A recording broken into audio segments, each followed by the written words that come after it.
excited to welcome you to today's episode of the Scaling Stories. My guest today is Michael. He's the founder and CEO of Cremanski Company, which is a consulting service for B2B tech companies trying to achieve sustainable and predictable growth. He also, I saw, uses the word revenue architecture a lot. So I'm really excited to dive a bit deeper into all of these and to understand what it takes to build a sustainable growth engine. Hi, Michael. Nice to see you today. Hi, Mika. Thanks for the introduction and thank you very much for having me. I think we met at one of the meetups here in Berlin. Actually, I think I was still doing the growth operator meetups and Yeah. you came to one of those, and it was super nice to see you there. And I think all my life that I've known you, I've known you in this role of Kamansky. I saw that you also did some revenue leadership roles before that. Could you walk us a little bit through what you saw there and what moved you to start your own company? So, started my career directly after my business studies, and I joined a startup called Just Book back then. It was a last minute platform like Hotel Tonight for hotels. Started in Germany. I was first employee of four quite interesting founders, and I was in charge of acquiring the first 50 clients to launch the product. I left the company after I think 1.5 years. Then I decided to found my first own company called Today Tickets. It was a distress inventory of our recommendation engine of events, where we gathered a distress inventory of events from Vienna, JC, German Ballet, built it into a recommendation engine through an app. Back then it was the app game just started. And then whatever fits to your needs, we recommended you events nicely made up with nice pictures and texts, so you can really book it on short notice, more or less.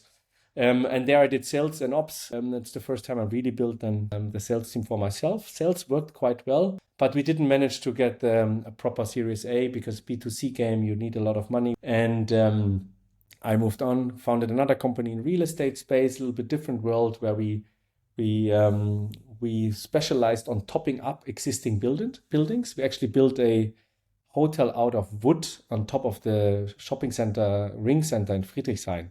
They have shopping center, and they have 3 levels of parking space. And on the upperst parking space, we built a hotel out of 150 rooms, consisting out of 50 rooms. Oh, wow. So quite nice, quite interesting. The company didn't make me very happy, unfortunately. So I left it operational after 2.5 years.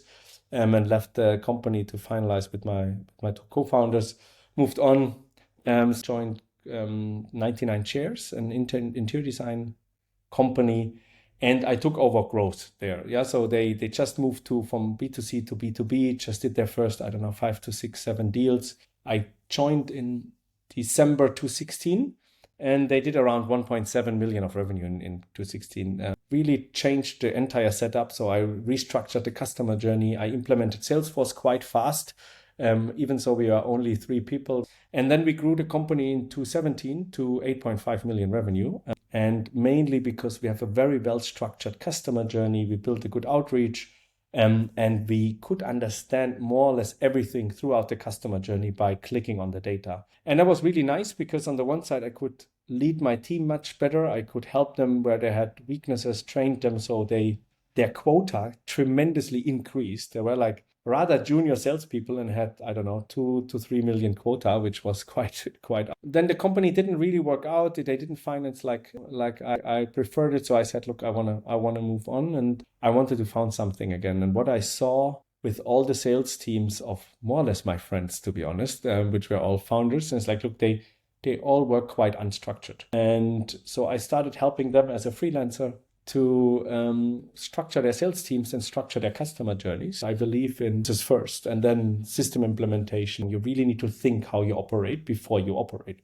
And that's how I started. And then I developed the company. I understood that the system implementation needs to be connected because processes and then system really bring it to life, how the people operate. I added RevOps because I saw there's hardly any RevOps functions in Germany. Most of the time they do only fields and a little bit lead gen. So I said, look, RevOps as a service could help because we always do the same, right? We are structure, marketing, sales, customer success, and service. And then now we're doing revenue architecture. So we structure the revenue teams of tech companies or of B2B companies mainly between 10 and 100 million of revenue. My view is that in order to really structure revenue, you need to have a holistic view on all the revenue teams or all the customer teams in order to align them into one data model and let them work transparently hand in hand. And that's what we do. It's such an interesting journey.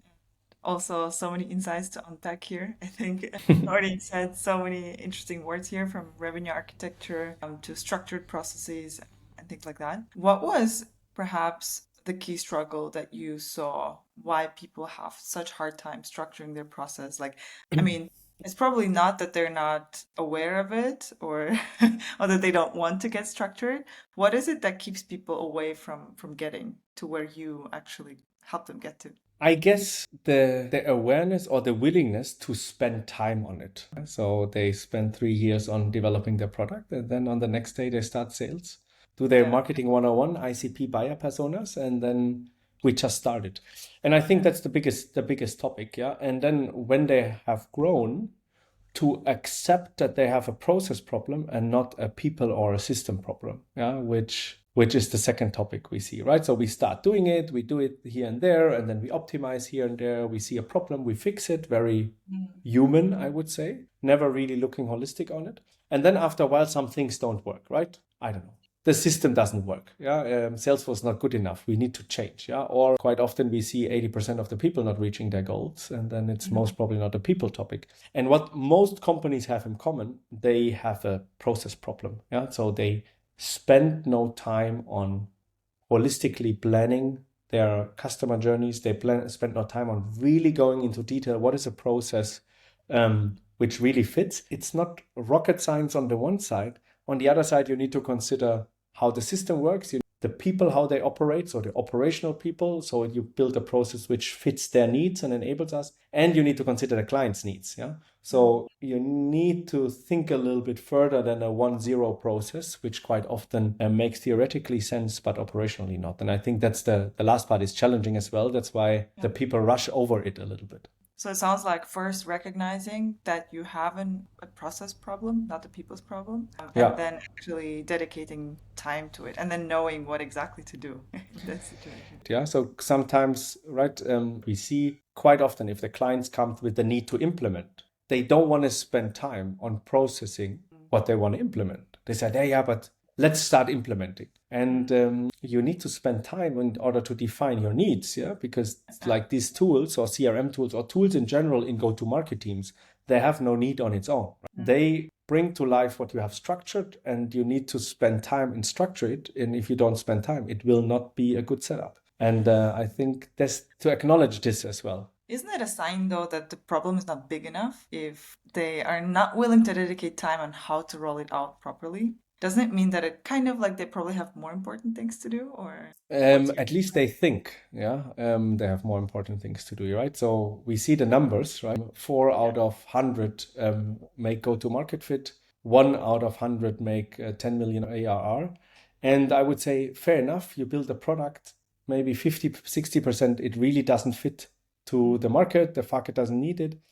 But I don't think it's 94%, 96% that the market doesn't need it. And I would say 50% of these companies at least fail because they have no structures. They're completely unorganized, right? It's easier to spend time on product development because it makes sense. But spending time on sales or acknowledging that sales is challenging, yeah, or growth in general is challenging. It's art, it's science, not art, right? It's not we just run around and close some deals. It's possible to do it, but to do it in a very good, efficient way, this is not possible. And that's, I think, acknowledging it's there. And then quite often companies, when they realize they need to spend time, the problem was so big that it's most probably already too late. But it's a fair comment, I would say. Absolutely.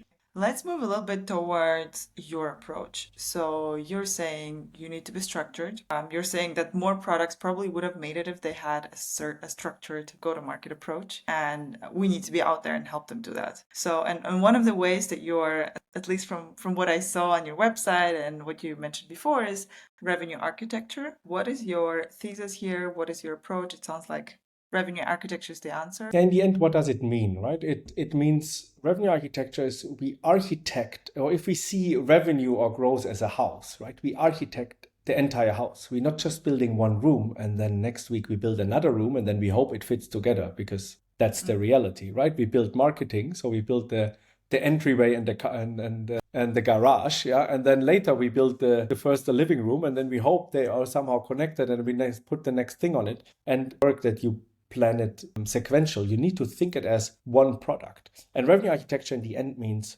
holistically planning your customer journey, your customer touch points, where we have certain roles, right? We have marketing roles, we have sales roles, we have customer success roles or customer service roles, or when you put it in lifecycle stage, right? Interest generation, qualification, deal flow, onboarding, activation, and long-term management. And this needs to go hand in hand, right? We need to have a smooth way to plan it. Yeah, we cannot just plan marketing and say, look, we need leads now, and then we optimize on CPL and we generate hundreds of leads to a very low cost and everybody's happy. You don't generate money out of a lot of leads. Yeah, so they need to be the right fit. They need to be reached in sales. They need to be qualified, that they're actually a right fit, that they have an actually need, that we raise the intent. We need to qualify to a deal. Yeah, then we need to make sure that after the deal won, we really thought about the rest of the customer journey, because the customer journey of the client with us starts after we signed the deal. Yeah, and most companies stop planning after closed won. And there's already a big mismatch. We're selling ARR, right? We're selling monthly recurring. So we're not selling, hey, we sign and then we get the 5 million. No, we sign that in the next 5 years we get the 5 million, and we need to work hard for it. And that means you need to connect then. How do you onboard this client? That it's really smooth, that's an amazing experience after closed won, because the first steps are crucial, that I have a good mindset. Then I have it onboarded, implemented. Now I need to think about the users who are using my product. There are different user types. So how do I activate them? And what does activation actually mean? So obviously, if they log in, the managing director or the HR logs in, head of HR, has a different behavior than the HR manager in the HR tool. So I need to understand that and plan the behavior and expected behavior and activate them, because only if they're really activated, I mitigate the risk of churn, right? And that's the only way where I can show, look, my product has impact. And then I need to take care of my client every 3 months. I do my quarterly business review. I speak about what's going well. I speak about what's not going well, in order to, at the end of the year, not to come out of surprise and call them, hey, the contract is ending. Do you want to sign again? No, we're in constant discussion, and then it's clear they're going to sign or prolong the contract because it's working very well. And that in the end means revenue architecture. I need to architect my revenue team, and that is in the end all customer facing teams holistically, because if I just have taken care of one and then I take care of the other and then I fix the individual things, it could be that it fits together, but it's most likely that they don't. Then I have a bad customer experience, which leads to that clients leaving. Super interesting. So it's this holistic approach. I wonder if revenue architecture is something that people need at different stages of company building. So I know that at the moment we're really here to talk about companies starting from 10 million ARR. What would you say is a good ARR to actually, where you actually need to start thinking about revenue architecture? Is it something that you should do post product market fit? Yeah, it's a fair question, right? In the end, it depends a little bit on what detail you go, right? So I would say, if I would start a company thinking holistically about my clients and how I would like to acquire or service them, I most probably would do right from the beginning, because I want to have a process, at least on the top level, right, on the funnel steps and the lifecycle stages, to have it thought through. When happens, so at what stage do I want to talk about what, and when do I talk about pricing? So ideally, I have a structured funnel end to end, and then I start with one process in these funnels, and this is what I iterate.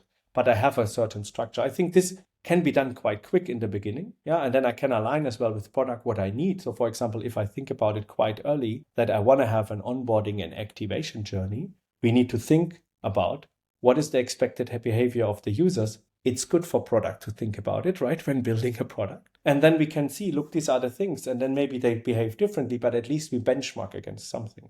And then at a later stage, you go much more detailed, all about efficiency, right? You don't want to grow with more people. You want to increase the OTE to revenue ratio. You want to increase the output of this current team by optimizing the system so the team is better enabled, they are faster, and they can take tackle more, or they can increase the basket by certain things. So it is a little bit different topic. In the beginning, it's not efficiency. It's more, I want to understand at least what's happening. And later, it's all about efficiency. So your answer is basically you need revenue architecture at all stages. It's just different. Yeah, I would say if you start selling, you should have thought about it before. Okay. So even before you make your first dollar, you should start thinking about. Yeah, think about, so why, yeah, just imagine, right? You call your first clients. What are you going to talk about?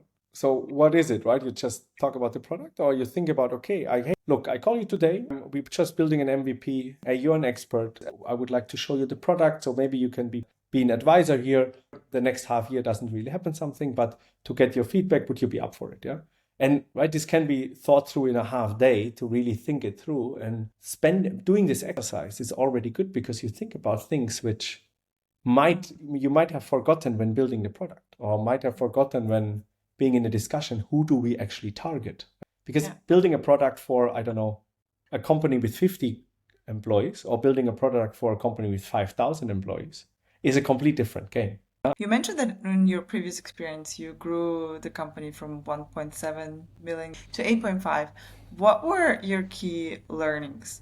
I mean, I imagine a lot of people are currently there, maybe hit their first million and think. Fair enough. So this company, they did their marketing 101. They acknowledged they have different ICPs. They acknowledged they have different buyer personas who they could talk to. So the first thing what I did is really nailing it down who we want to target. Yeah, what is the real segment? And reduced it to one. Yeah, I didn't want to go on enterprise, mid-market, and long tail. I said, look, we go to mid-market companies. Yeah. So we reduced it to one segment, defined an expected behavior of this segment. Then we looked at the buyer personas and said, look, who are the buyer personas and how can we sell? Through this, we found out, so this company was selling interior design and furniture. Yeah, and it was always mentioning interior design and furniture. So in a mid-market company, only the sourcing department was our contact person. Mm-hmm. So I changed the narrative and said, look, what do we actually solve? We're transforming ugly offices into nice offices. And what are the effects? Is people are happier, people communicate more, people feel better, their performance increases, the sick days reduces. So why don't we talk about the positive effects of modern workspacing? And then what changed is we could talk about this with the head of marketing. We could talk about it with head of sales. We spoke to sourcing still, but we could talk about it with HR. And that were our targets. And then I spent, I think, 3 weeks on defining the communication for this buyer personas. So what is their intention? What are some goals they might have, but they suppressed because they cannot do it? So for example, HR, I think they start in HR because they want to have a positive impact on culture and the team. Quite often they need to do payroll, admin, and solving problems. So I spoke with them and said, look, I have a tool how you can have a positive impact on company culture. Would you be open to talk to me? So I have something which not only increases the communication between your team, it makes them happier and they spend more time in your office. We built a lot of email content around it. We generate a lot of leads to get the first touch. And then we called to get them in to speak to us. And we got their interest and then we talked about it. And we had even clients, I think they never bought a table in their life for their business. And then they spent 150,000 euros, which was quite interesting. I spent 3 months only doing structuring our process, implementing Salesforce, and thinking about how do we communicate to whom, in what cadence. And after this, then I trained the team and then we just operated on it. Yeah, amazing. So many interesting insights here. So one thing is don't sell to everyone the same way, right? If you have different buyer personas, make sure to really drill down. And then I think another insight is understand what the value is that you're creating. So not only, hey, we're selling interior and furniture, but we're selling to you a happier team or a better team culture or better outcomes. And I guess there's another insight, also get another stakeholder. So not only sourcing and procurement or maybe office managers, but also head of sales and head of HR, whoever may be interested in the value. Yeah, and try it out, right? Because we had to try it, yeah? And for example, back then, everybody told us if you sell to mid-market, you need to be on site. You need to go to them. If not, they will not buy. I said, look, this is a second option. Let's try over the phone first. We make our hypothesis how we're going to operate, what is expected. And if it doesn't work, then we go to the less efficient way and go on-site. And because if you start with on-site, you're not going to move away, right? So, and that's why we had a very small team, but they were very efficient because they didn't have to travel, and that was quite cool. So, yeah, but in the end, I think, yeah, as you said, you need to think about it, and then when you're in the process of thinking about it, not on your own, right? You have some discussions. There are new ideas coming up, and if you don't spend the time, you don't have the ideas. So, right, and if you invest into building your company, ideally, right, what you build now, it will have effect of the next 5 to 10 years. Yeah. Amazing. So I guess the takeaway is take any piece of advice with a grain of salt and test it. Just because everybody says you have to be on site doesn't mean that you have to. Absolutely. Yeah, amazing. Let's move towards the sustainable growth engine and what you do today. So you mentioned that you help people get more structured and you help them design their revenue architecture. What would you say are your key learnings from helping leaders get from 10 million to 100 million ARR? What are the common pitfalls and what are the common learnings here?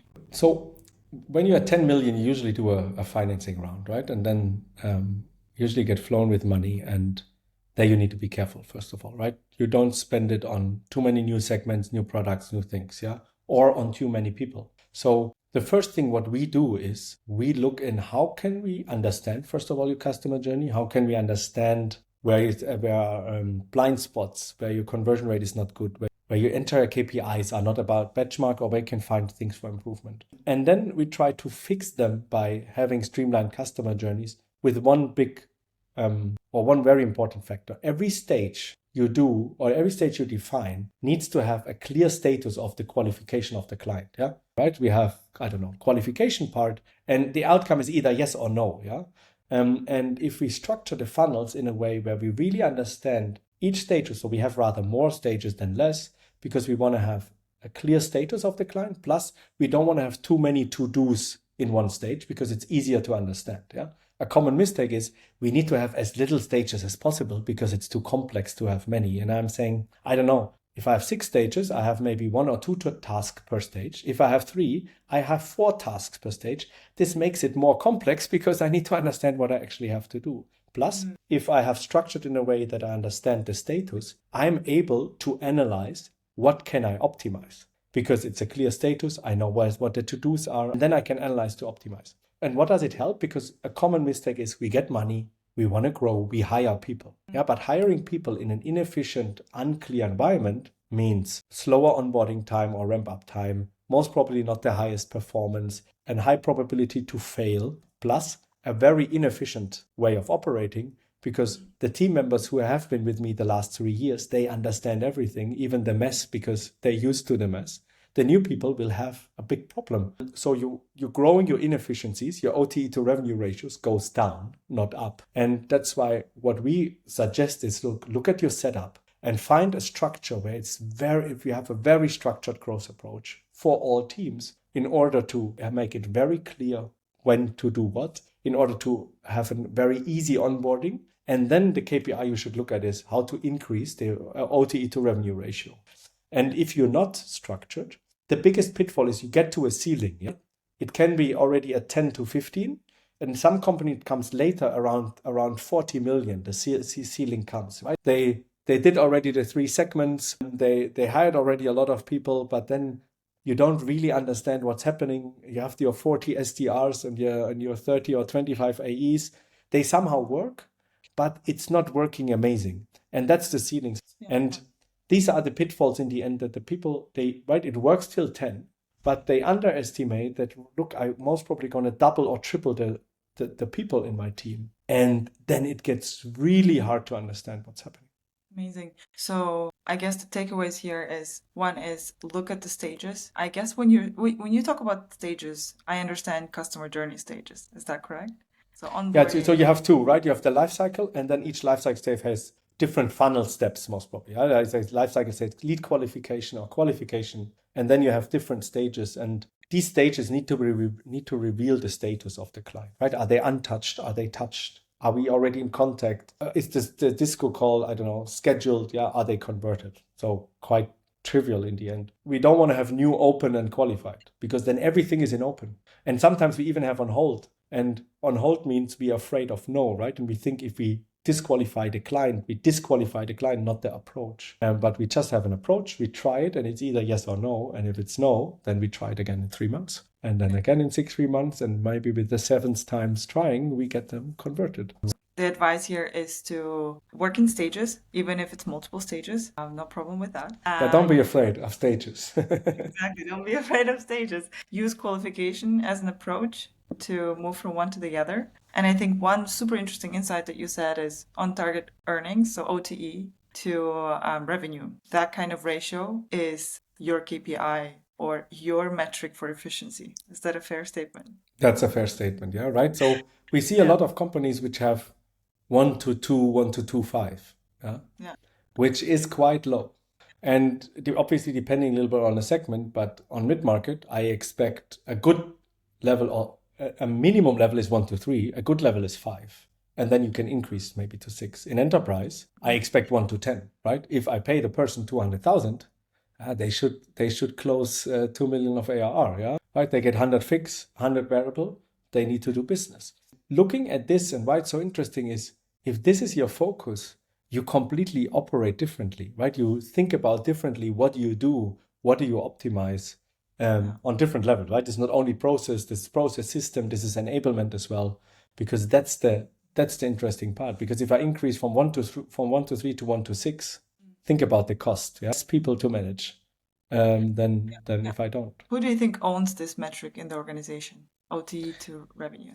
I guess the CRO looks at it. Yeah, so RevOps obviously should have it as a goal. CRO should have it on their mind, and even the head of sales should have it in their mind. Because for head of sales, obviously, it transforms into the quota in the end. Yeah, RevOps has it as a goal, and CRO needs to enforce it everywhere.